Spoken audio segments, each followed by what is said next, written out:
So welcome back. This is our third panel and final for the Big Top event. We're going to be discussing material assessment. One of the things we like to think about is like where we can make the choices in the supply chain. And so for a designer or manufacturer, where are they able to intervene in material choices made within the supply chain? So probably the best place to think about intervening in the system, in a supply chain system, is to start with what function are you trying to achieve with the chemical or material or product that you're looking at making in the least toxic way possible. So, but not only do you think about that up front so that you have the widest range of options in terms of chemicals, materials, processes, manufacturing to achieve the desired performance function, but you should also keep checking through the product lifecycle to make sure that you're still keeping the lowest possible toxicity, the most benign choices in your materials and processes. Yeah, when you think about starting up front, it actually opens up the universe of solutions. So if you take, for example, the desire to remove toxic flame retardants from printed circuit boards, you could think about replacing the current regulated flame retardant with one that's not yet regulated, but it's still reliant on halogens. That's likely to still be toxic, and so you might want to do a little more work. You might want to take that same flame retardant, turn it into a polymer so they can't make it out during the life cycle of the product, so it would protect people, but it may still be bad for the environment at the end of life. You could do even more. You could think about what are the new materials. In fact, at Safer Made, we've worked with a couple of companies, both Kenora and Melinda, who are making brand new materials that could make more efficient, safer printed circuit boards and do so without the need for a toxic flame retardant. So you can take different approaches, and they take different amounts of skill and different amount of time to come to fruition. But as long as you do, like Ann said, and continue iterating on that question of function and performance, you're most likely to find a good answer that's better for green chemistry, better for the circular economy. So when we think about material decisions, a lot of times we think about green chemistry. So can you talk a little bit about the growing importance of green chemistry and these material decisions in the public and private sectors? Yeah, I think there's both push and pull for green chemistry. So you see the push coming from things like greater regulatory awareness about chemicals of concern, either for human or environmental health. And you also see a huge pull from consumers. People want to bring products into their home that they feel good about, that they feel good giving to their kids, that they feel good sharing with their family, and also that they feel good will not impact the quality of life for future generations. So there's both a push and a pull aspect here. Yeah, and one of those consumer interventions that everyone probably knows about is BPA. People started to become aware of the concerns around BPA and its effect on the endocrine disruption. And so companies started to notice that, and they got push from their consumers to start to substitute that in their materials. And then there's also a push from the private sector. Millipore Sigma, which is a big manufacturing entity, is looking into specifically the 12 principles of green chemistry in order to try to mitigate hazards and environmental impacts around the manufacturing of chemicals.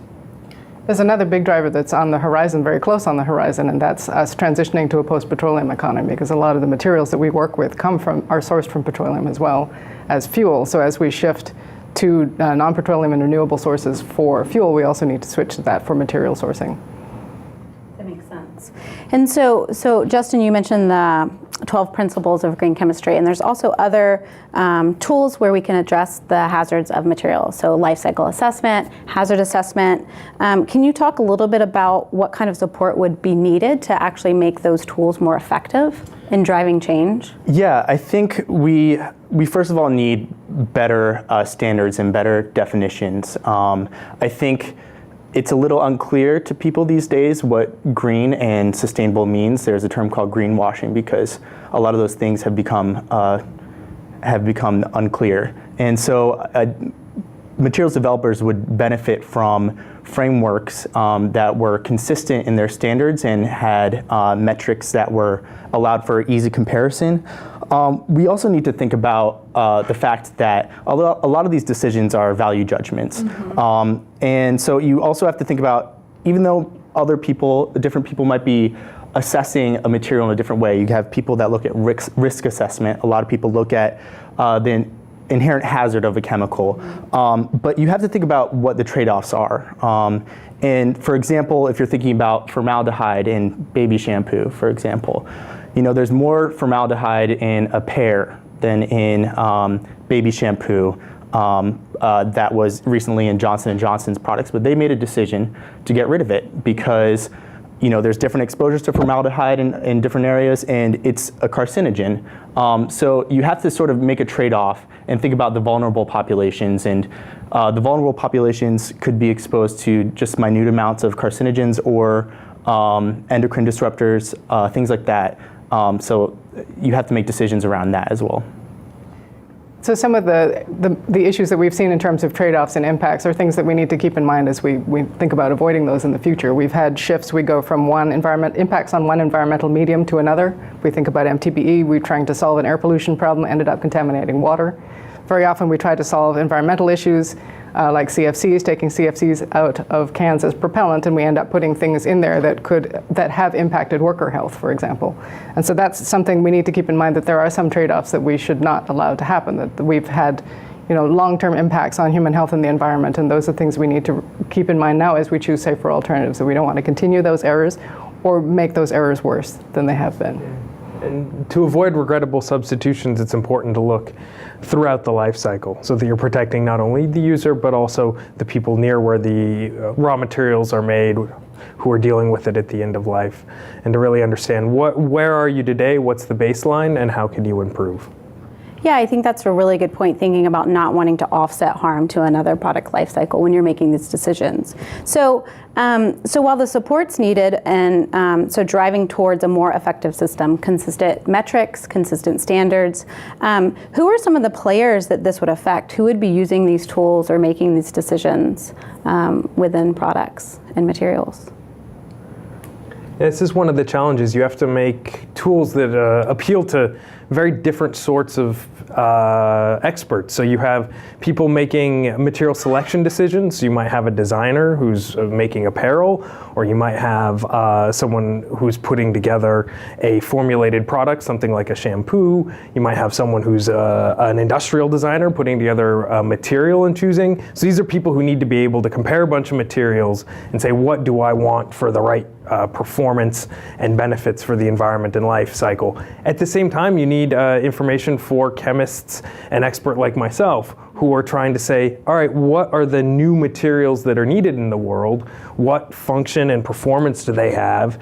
I want to know things at a whole different level rather than choosing, component A versus component B. I want to know what all the molecules are. I want to know how they're made. I want to know where they go in the environment. And so there's a lot of information here, and you need to be able to assess it and access it at different levels. So some of the other folks that might need to access that information are regulatory agencies who are making sure that public health and the environment are sufficiently protected, and so they need to be aware of that. And then more broadly, groups of stakeholders, people who are going to be in the communities outside factories, people who are in the working population that will be exposed to a new chemical or material or process. All of those folks should be considered as well in these discussions. They may not need the information to the same technical level that Marty's talking about for a designer or a chemist, but they should also be brought into the conversation. Yeah, so it seems like there's key concepts and needs for developing those frameworks and consistency across looking at the micro level as well as the macro level of products and materials. So thank you guys for that. That was our third and final panel. Thank you for viewing. Check out our other first and second panels that are also part of our discussion.